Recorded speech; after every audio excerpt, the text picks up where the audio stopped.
Hi everyone.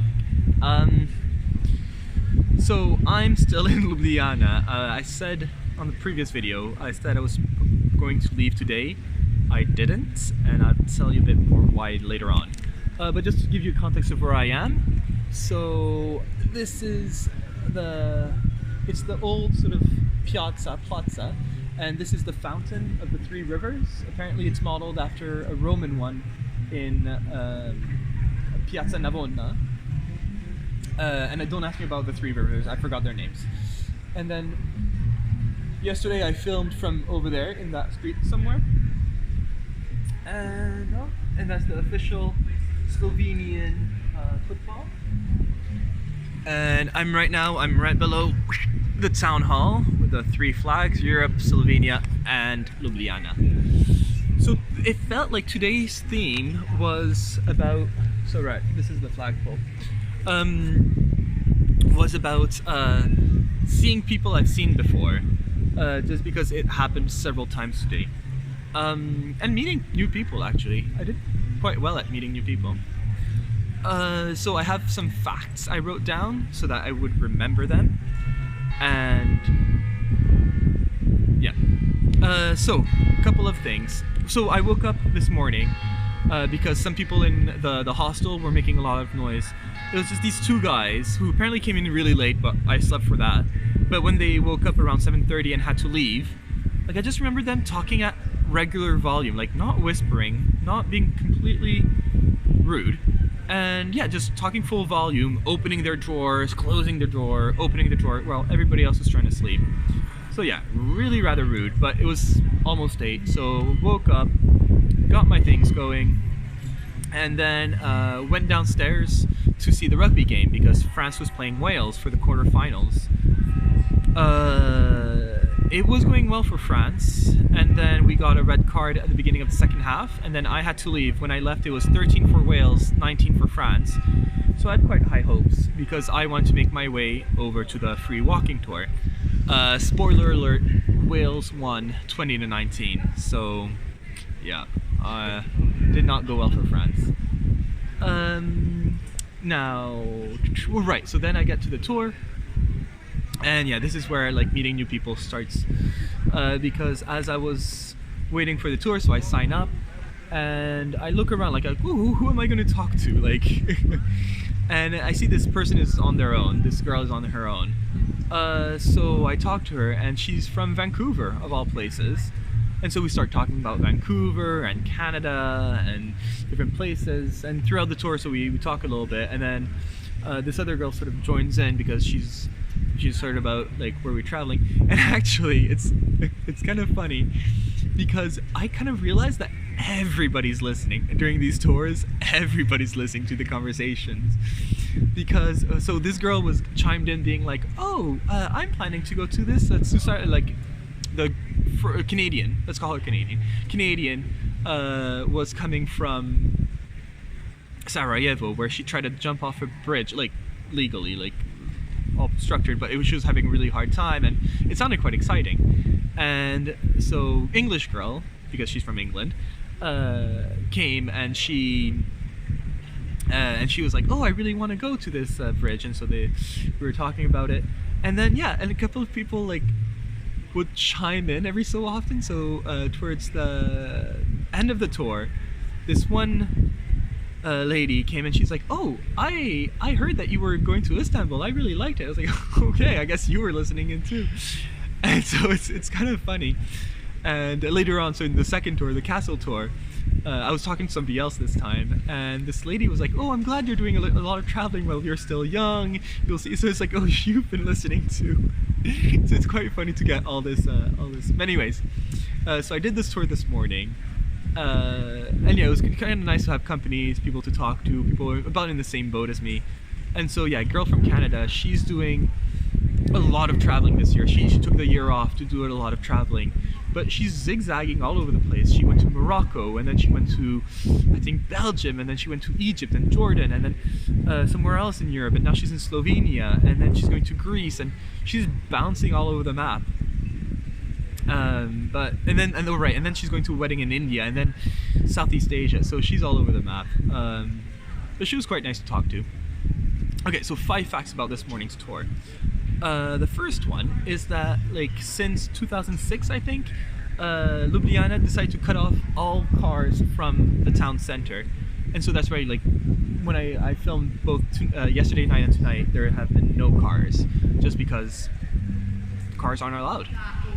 So that's quite nice. And apparently, according to the tour guide, not just me, according to the tour guide, at the beginning people were against it, but once they saw how nice it was without cars, they're like, no, we did the right choice.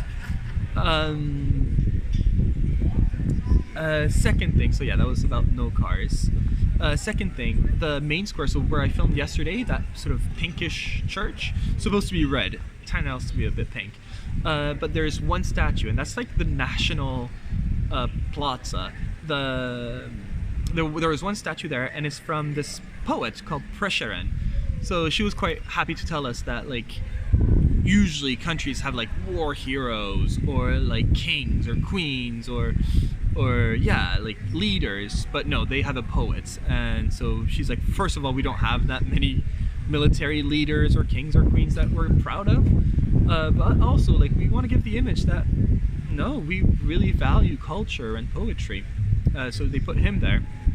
The thing is, he's a poet. He was really into romantic era, but he wrote a lot of love poems to the person, like to his muse almost, and it was a 16-year-old girl while he was 42. So she's like, yeah, it wasn't that great, but nothing ever happened. She really drove that point home. She's like, nothing ever happened, it was fine. But she did say, like, there's a statue of the girl. And so we all looked around and we couldn't find it, and she's like, well, look where the statue is looking. If you follow his gaze, you'll see on the building in front of it, there's a fake window with Juliet, who's his sort of muse. And so that was kind of nice. And she's like, yeah, you see, he's looking at her lovingly, but nothing's ever going to happen. They're still very far away. So I thought that was quite nice. Second, she told us a little bit about the War of Independence. Because, yeah, I never realized this, but Slovenia has never really been independent until 1991. She's like, yeah, first they were under the Romans, then they were under the Austrians for a really long time. They've always been sort of under someone. And it's Yugoslavia, famously, recently. And yeah, she just said in 1991, when we declared independence, our war took 10 days and about 67 casualties. So as far as wars are concerned, it's really, like, we got a good deal, I guess. She didn't say it like that. She said it a lot more respectfully. But she said, yeah, like, the other countries that try to be independent did not fare so well. So that in a way, they were kind of lucky. Next thing is the river that goes through Ljubljana. It's called the Ljubljanica, like the little Ljubljana. And it's also called the River of Seven Names. Now, it gets that name because of geology. So what happens is, further upriver, the river flows, and then when it hits rocks that it can't flow over, I wasn't exactly sure about the geology, but basically it goes underground for a bit and then resurfaces. And it does that 7 times. And so before knowing that phenomenon, they called all the different parts of the river different names. And so that river has 7 names. The next thing I have, oh yeah, bridges. So there's a really famous architect for Ljubljana, and his name is Plečvik. And Plečvik really liked the idea of big bridges. Like, he liked the fact that bridges were really wide, so that for pedestrians, they could hang out. Like, a bridge would not be somewhere for you just to cross and go back. It could be a place for you to hang out, a place for you, like, I think he even thought of a covered bridge, but that didn't really happen. But yeah, for just meeting places, like, you can tell somebody, I'm meeting you on the bridge, and you can actually stop on the bridge, and it's not like you're not going to be in anybody's way. And yeah, there's some statues on the bridge, and it's really kind of cool. So that was kind of nice, I thought. And lastly, it's about the cathedral in Ljubljana. This cathedral there. Ding ding. It's called St. Nicholas, and the reason it's called St. Nicholas is that the people who built it were, from what she told us, were volunteers. and so they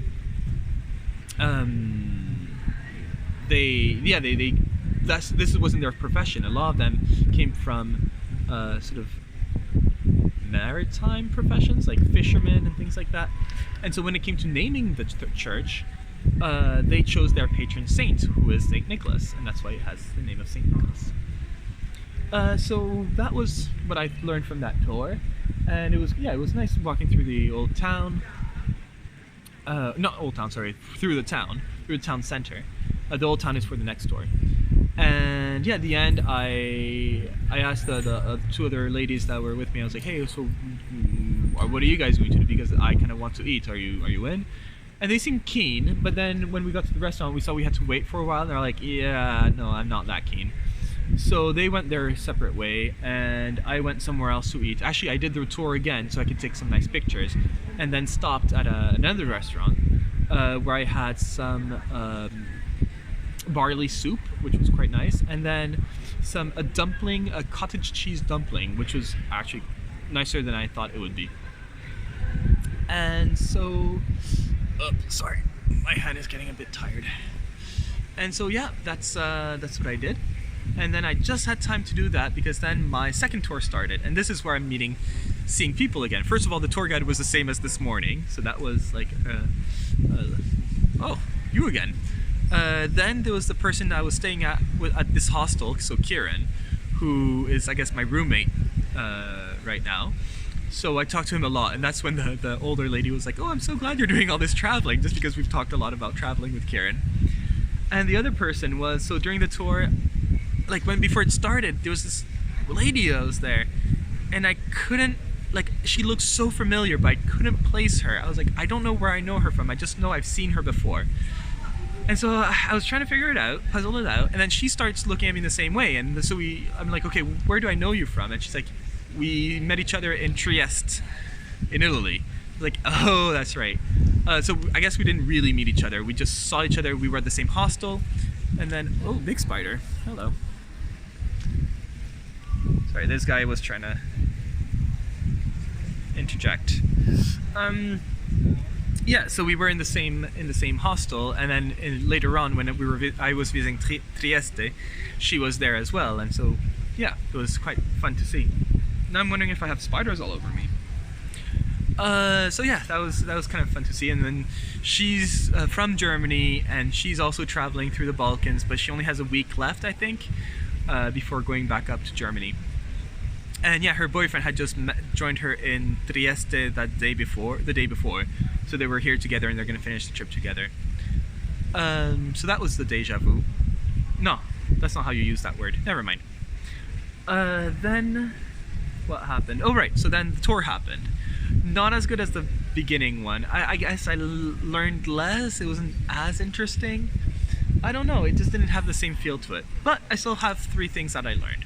The first thing that we saw where the hangman was housed, and apparently like he was kind of like the village loner, like nobody really wanted to talk to him. It was like bad luck, and so even at church he had his like own pew, like he had to sit there, like nobody wanted to sit where he sat. So that was kind of interesting to know. Then the castle, the Ljubljana castle, has never been invaded. Like nobody has ever taken it, and it's never been completely destroyed. I guess it must have been partially destroyed. Oh, that's a fact I didn't think of. The spider again. Seriously, what? He wants to be a part of the video, so here you go. I don't know why he's climbing onto me. Oh, it's because I'm still attached to it. Anyway. Or I'm on a spider nest or something. Anyway. Now I feel victimized. So where was I? Oh right, the castle. This is a part I didn't mention in the French one. But yeah, the castle is just made of stones they found. Like they don't really try to go very far to find their stones. And so a lot of them are, not a lot of them, but some of them, she's like, if you really look closely, you can see that some of them are have some Roman writing on it it's because we destroyed our Roman village that was there before, and part of the rocks were used for this. So yeah, so that I didn't see any of them, but there must be there. And last fact I have is that how the prisoners were kept. And so it's basically in the castle there was a hole, and the hole could be, you could have like grates put on the hole, and that's where the prisoners were kept. So not great, but yeah, you could feed them from the hole, and I guess that's about it, and lure them down into the hole until their sentence is done. But yeah, that was not as fun. But there's the Erasmus Tower where the rich prisoners were kept. And she, the way she put it, the guide, she said that like, yeah, they had like, you know, they had a bed, they had pillows, they had Wi-Fi, like they had all you would ask for. So I don't think it was quite that nice, but yeah, it was called the Erasmus Tower because a prisoner was called Erasmus, and he was from a castle not too far from here. And I forgot why he was in prison. But anyways, he managed to escape because a guard let him through a secret passage within the well. And once he escaped, he just went home. And they tried to get him out of there, but I don't think they succeeded.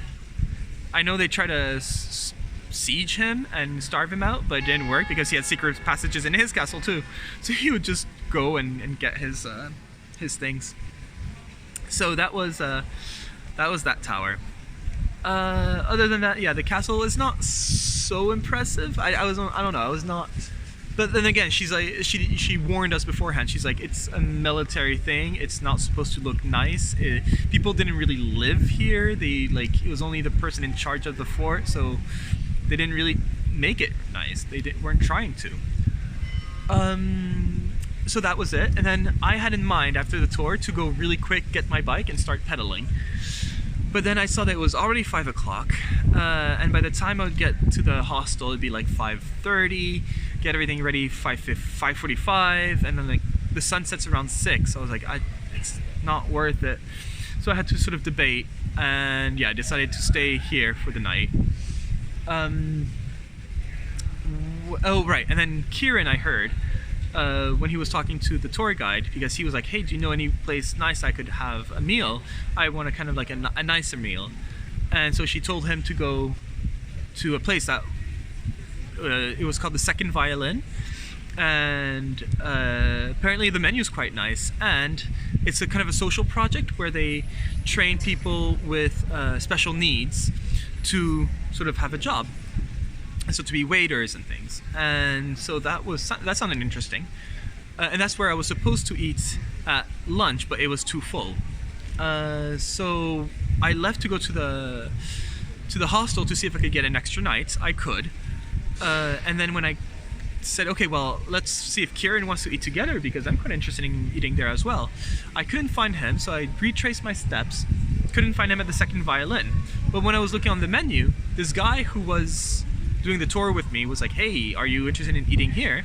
I'm like, yeah. He's like, oh, McGill, like, are you from Canada? And so I told him, no, I'm not Canadian, but I studied in Canada. And he's Canadian, he is Canadian.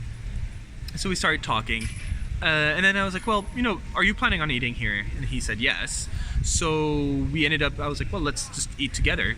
And so we did, and it was quite nice. So we spent 2 hours eating, just because I guess it was nice to have a social interaction for me. And he was quite an interesting fellow. So like, he travels a lot and really enjoys it. So he told me all about his travels and where he's been. I guess we have a lot of the same taste in travels. And then he told me that he really liked Poland, and if I had the chance, so like coming back from Istanbul to Paris, if I had the chance to go to Poland, Warsaw was definitely worth it. And then we talked a bit about visiting Auschwitz, and he's like, no, it's not something that you actively want to do, but it's something that like you don't regret doing, that you actually feel that you did well by going. So I'm really gonna see if my road takes me there, because that could be an interesting detour. And then we talked about different books. He recommended a couple. So I said I just finished reading Malville, which is a sort of post-apocalyptic, and he's like, oh, I love those books. So like we started talking about different series and books that are like that, and then we talked about historical fictions. So he's like, no, Dan Brown, he kind of told me like, don't read it for fun. He's like, it's a guilty pleasure book, but it's not super like intellectual. So I might start reading Dan Brown. Just since I've been to the Vatican now, I might have more of an idea. Especially for, I think, Da Vinci Code and Angels and Demons. He said takes place in the Vatican or around. So that could be, that was nice. And oh right, and what we also did was that we ordered our own thing, but then we shared. So I had a vegetable soup. They were out of mushroom soup. I wanted mushroom soup, but they were out. So I had a vegetable soup, and then an aubergine. It was nice, but I shared it, and he had some mashed potatoes with, I guess, the local sausage, which was really good. So I'm glad we shared. So I got to taste a little bit of everything. And the food was rather good. But we also talked about tipping, because he's like, do you tip here? I was like, I do, but not as much as I would in Canada. So we talked about how much to tip, and then we tipped the same amount. And it's weird, because then we said goodbye, and it's only afterwards I was like, oh, I don't even know what his name is, and it feels a bit weird, but yeah. So that was that. And then, so the deal is that I'm gonna go to the hostel right now, relax, and then tomorrow morning I'll try to wake up around 7:30, have everything ready for tomorrow, wake up around 7:30, and I think the pub opens at 8. As soon as the pub opens, get my bike and start pedaling.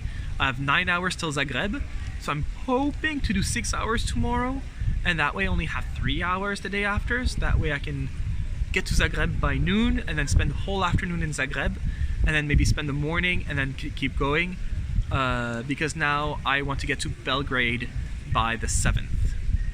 Not I want to, I have to get to Belgrade by the 7th. So it's not that far either. It's 35 hours to Belgrade. So actually, yeah, I would have done 10 hours already, so yeah. Anyways, that's it for me. It's 22 minutes already, so I'm sorry for the length, but there was a lot to talk about. Yeah, that's it for me. Oh yeah, the thing I mentioned in the French video, just because I can see it on the camera, is how long this is getting, and it's getting into my food now, and I can lick it, and it's not that great. So I think I'm gonna try to wait till December to shave, but we'll see if I can hold it. Otherwise, if it starts getting too much in my food, I'm not gonna be able to hold it. All right, bye.